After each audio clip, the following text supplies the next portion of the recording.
Hello students, this is the second part of the chapter political parties. और आज हमारा पहला टॉपिक है नेशनल पॉलिटिकल पार्टीज़।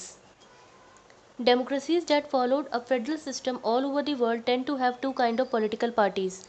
पूरे वर्ल्ड में जहाँ पर भी डेमोक्रेसी है और जो भी फेडरल सिस्टम को अडॉप्ट करी है, फेडरल सिस्टम मतलब होता है स्टूडेंट, मैंने आपको बताया था, जिसमें कि दो या दो से ज़्यादा गवर्नमेंट के लेवल होते हैं। तो अगर ऐसी कोई भी कंट्री है जो फेडरल सिस्टम को अडॉप्ट कर रही है, वहाँ पे दो तरीके के पॉलिटिकल पार्टीज़ हो सकती हैं।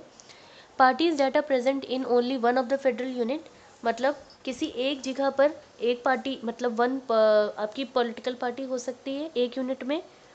And parties that are present in several all over the units of federation, या फिर ऐसा हो सकता है कि बहुत सारी अलग अलग पार्टीज़ हो सकती हैं जो कि उस फेडरेशन में उस कंट्री के अलग अलग यूनिट्स में अवेलेबल हो। This is the case in India as well, और इसका एक परफेक्ट एग्जाम्पल इंडिया भी है। जैसे कि हमने देखा है इंडिया में भी फेडरल सिस्टम है, हमारे यहाँ गवर्नमेंट के 3 लेवल्स हैं।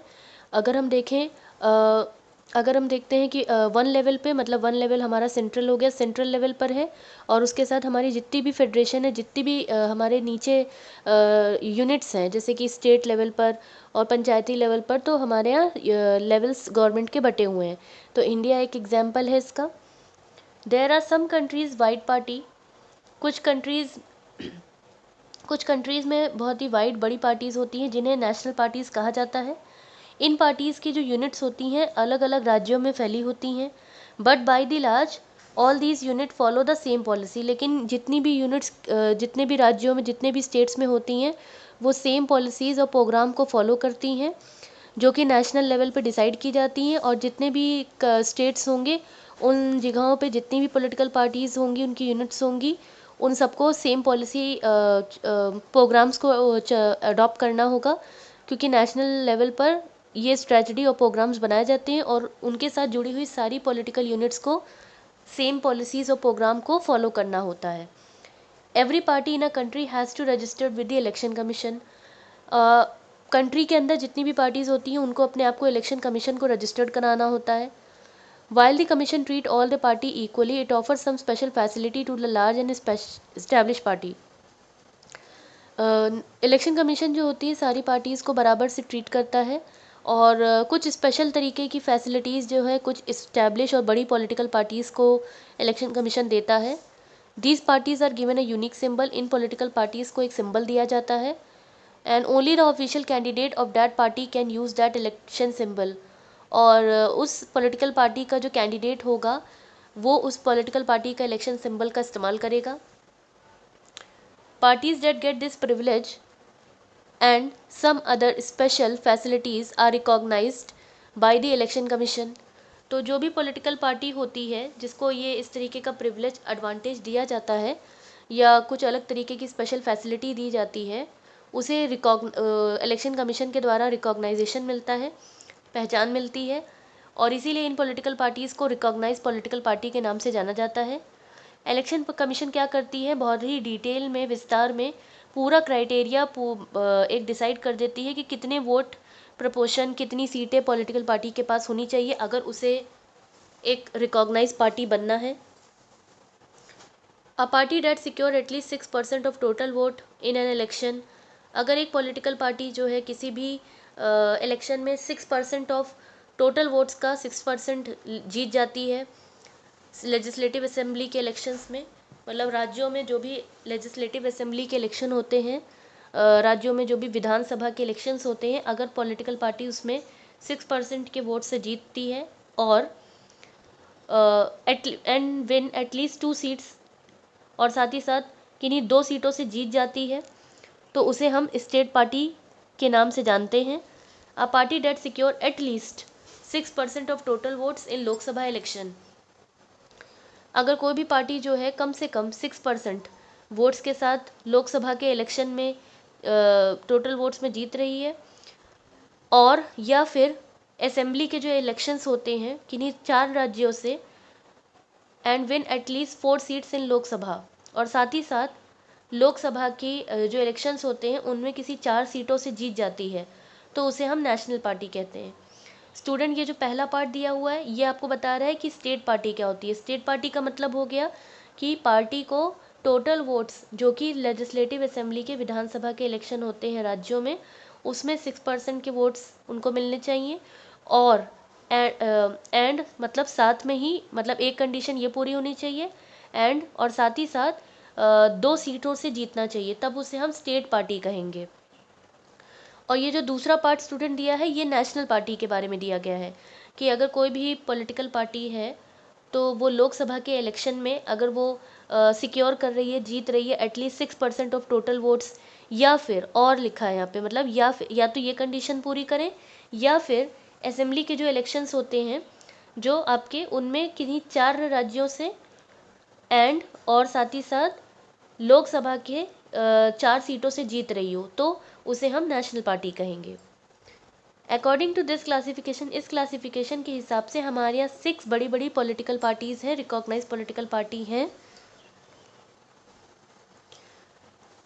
पहली पॉलिटिकल पार्टी है इंडियन नेशनल कांग्रेस, इसे पॉपुलरली कांग्रेस के नाम से जाना जाता है और ये बहुत ही पुरानी ओल्डेस्ट पार्टी है।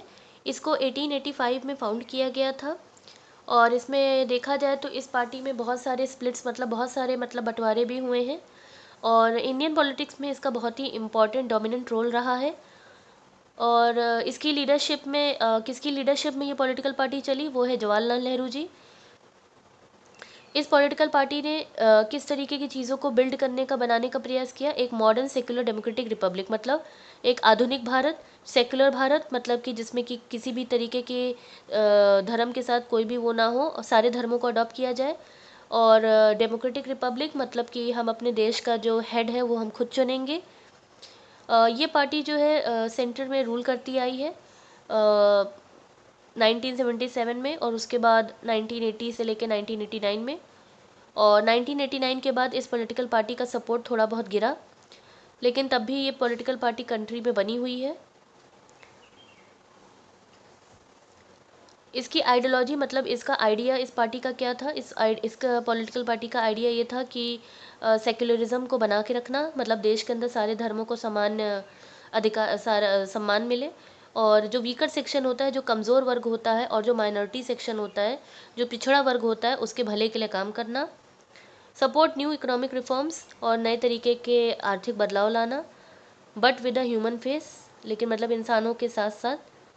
emerged as the largest party with 145 member in the Lok Sabha election, और 2004 में जो लोकसभा के इलेक्शन हुए थे उसमें ये सबसे लार्जेस्ट पार्टी की तरह सामने इमर्ज होकर आया, उभर के आया 145 मेंबर के साथ।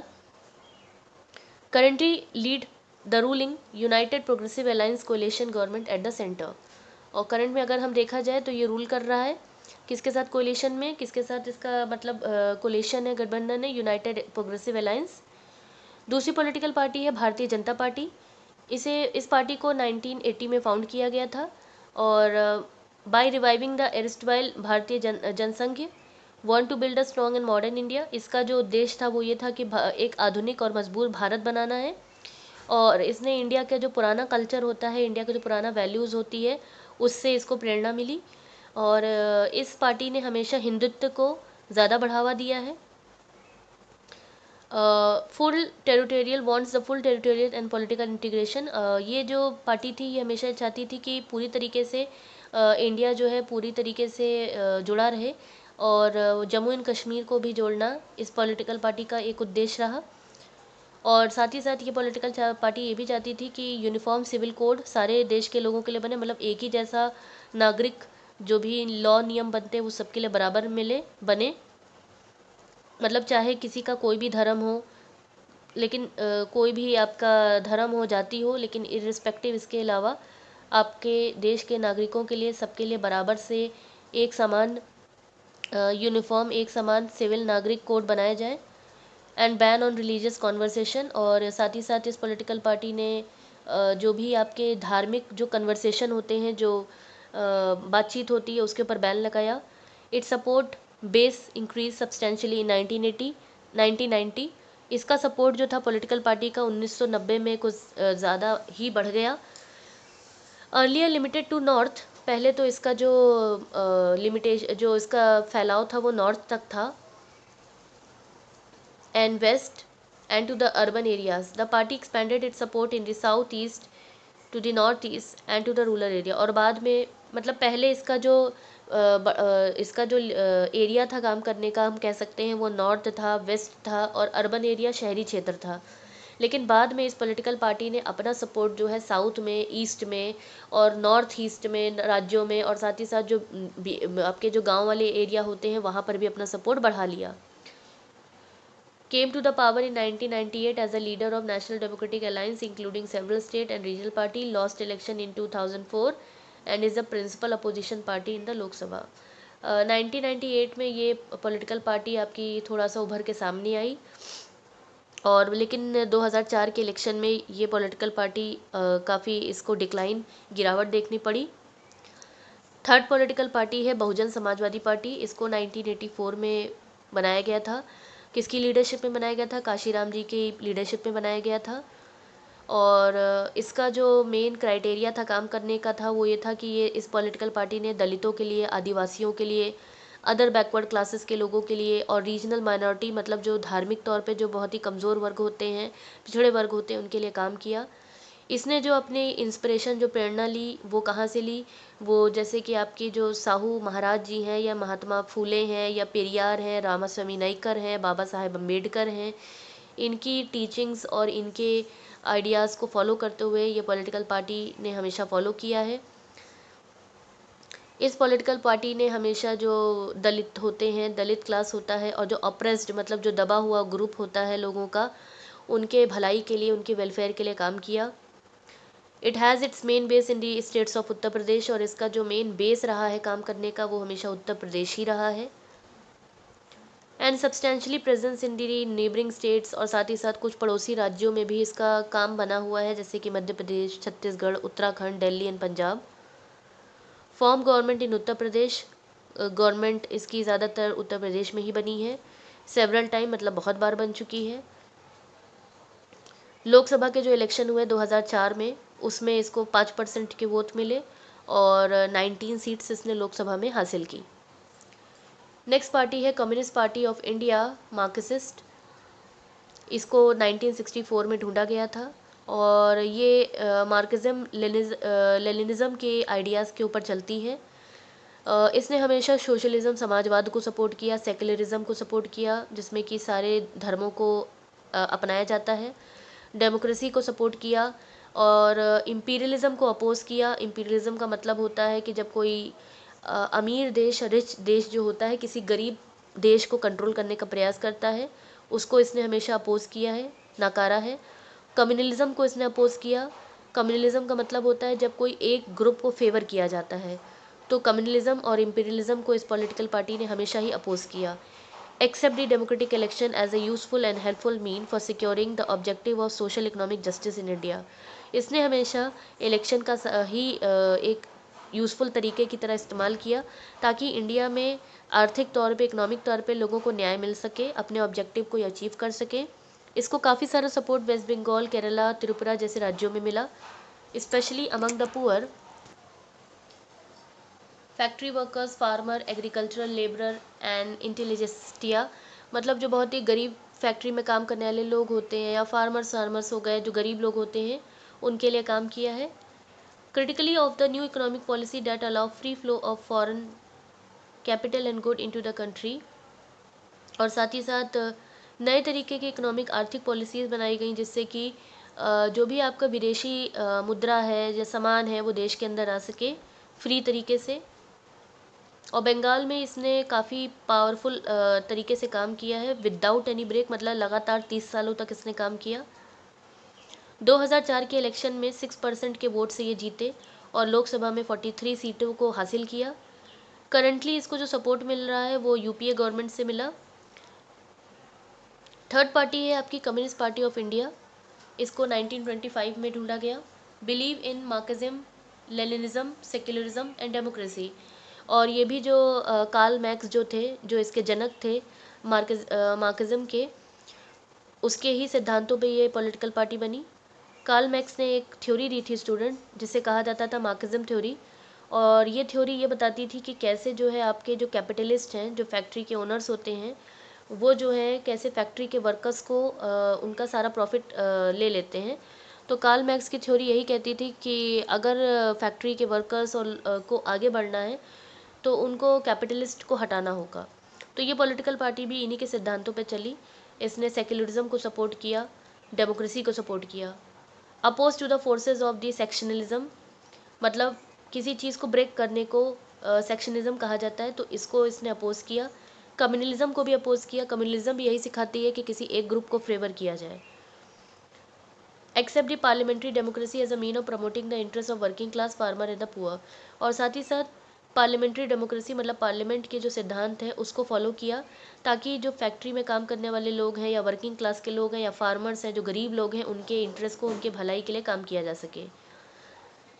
Became the weak after the split in the party, जब पार्टी में एक बंटवारा हो गया 1964 में, तो ये पार्टी काफ़ी वीक पड़ गई, और जिसकी वजह से एक दूसरी आपकी नई पार्टी बनी, CPIM, communist party of India. M का मतलब मार्क्सिज्म है। ये केरला, वेस्ट बंगाल, पंजाब, आंध्र प्रदेश, तमिलनाडु जैसे राज्यों में ये पॉलिटिकल पार्टी है।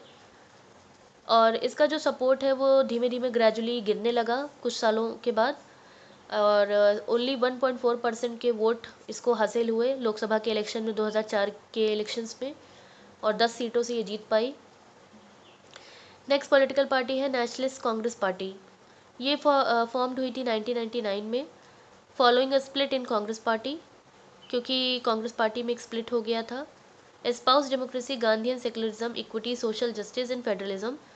तो ये जो पॉलिटिकल पार्टी थी इसके सिद्धांत थे कि गांधी जी के आइडियाज़ पे चलना, इक्विटी इक्वालिटी में बिलीव करना, सोशल जस्टिस, लोगों को न्याय मिलना, सामाजिक न्याय, फेडरलिज्म मतलब कि सरकार कम से कम 2 या 2 से 3 लेवल्स में बटी हो, इसे फेडरलिज्म कहते हैं।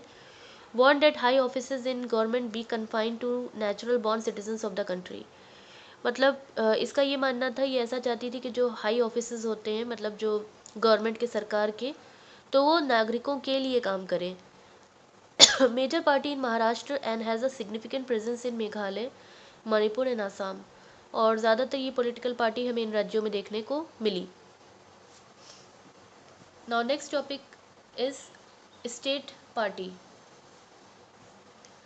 Other than these 6 party, most of the major parties of our country are classified in 6 political parties के अलावा जो मेजर पार्टीज़ हमारे देश की हैं उन्हें भी इलेक्शन कमीशन के द्वारा एक क्लासिफिकेशन दिया जाता है, और उसे हम स्टेट पार्टी कहते हैं। और ज़्यादातर स्टेट पार्टीज़ को रीजनल पार्टी के नाम से जाना जाता है, क्योंकि अलग अलग रीजन इलाकों में, अलग अलग राज्यों में पॉलिटिकल पार्टी होती हैं। Yet these parties need not be regionally in their ideology or outlook. Some of these parties are all India party that happen to have succeeded only in some party. Party like Samajwadi Party, Samta Party, Rashtriya Janata Dal have national level political organization that unit in several states. कुछ political parties हैं जैसे कि आपकी Samajwadi party, समता party, राष्ट्रीय Janata Dal party. ये political parties जो हैं आपकी नेशनल लेवल पर, मतलब कि सेंट्रल लेवल पे काम करती हैं, और इनकी यूनिट्स अलग अलग राज्यों में हमें मिल जाएगी। उसी जगह कुछ और भी पार्टीज़ हैं जैसे कि Biju Janata Dal, Sikkim democratic front, Mizo national front. ये जो पार्टीज़ होती हैं ये ज़्यादातर स्टेट आइडेंटिटी में बिलीव करती हैं, मतलब अपने राज्य की आइडेंटिटी, पहचान को बनाने में ही ज़्यादा इनका जोर रहता है। Over the last few decades, पिछले कुछ 30 सालों में, a number and a strength of these parties have expanded. In political party की जो नंबर है, मतलब बहुत सारी नंबर ऑफ पॉलिटिकल पार्टीज़ बन चुकी हैं, और इनकी स्ट्रेंथ भी बढ़ चुकी है, पावर बढ़ चुकी है। This made the parliament of India politically more and more diverse, जिसकी वजह से हमारा जो पार्लियामेंट है और वो बहुत, हमारा पॉलिटिकल सिनेरियो जो है, हमारा जो राजनीतिक एरिया है वो बहुत ही डाइवर्स हो चुका है। No one political party is able to secure on its own a majority in Lok Sabha. As a result, a national party are compelled to form alliance with the state party. अगर देखा जाए तो कोई भी अब national party जो है majority से लोकसभा के इलेक्शंस को नहीं जीत पाती है, और उसके रिजल्ट की वजह से नेशनल पार्टी को स्टेट पार्टी के साथ समझौता करना पड़ता है। Since 1996, nearly every one of the state party has got an opportunity to be a part of one or more national level coalition government.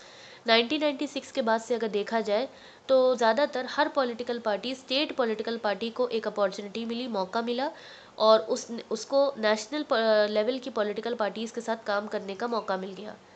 This has contributed to the strengthening of the federalism and democracy in our country, जिसकी वजह से हमारे देश में जो democracy है और जो फेडरलिज्म सिस्टम है वो ज़्यादा वो आपका मजबूत हो चुका है। फेडरलिज्म भी स्टूडेंट्स मैंने आपको फर्स्ट चैप्टर में पढ़ाया है। फेडरलिज्म का मतलब क्या होता है?